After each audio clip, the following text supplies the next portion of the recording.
హృదయంలో అతిక్రమము దేవోక్తులనే పలుకుచున్నది. వాని దృష్టి ఎదుట దేవుని భయము బొత్తిగా లేదు.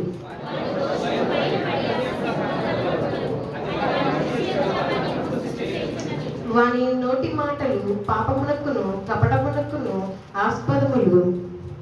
బుద్ధి కలిగి ప్రవర్తింపను మేలు చేయని వాడు మానివేసి ఉన్నాడు.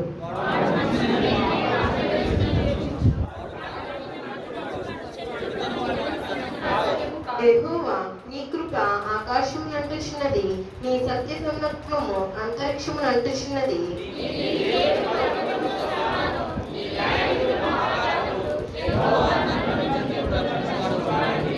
దేవా, నీ కృప ఎంతో అమూల్యమైనది. నరులు నీ రెక్కల నీడను ఆశ్రయించుచున్నారు.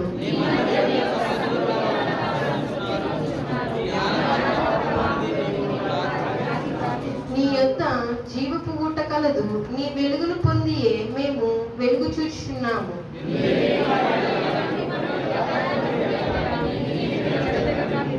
గర్విష్ఠుల పాదమును నా మీదికి రానియకుము, భక్తిహీనుల చేతిని నన్ను పారదోలనీకుము. అదిగో, పాపము చేయవారు అక్కడ పడి ఉన్నారు, లేవలేకుండా వారు పడకపై పడి ఉన్నారు. దేవుడి వాక్కు దీవించుగాక. ఆమేన్.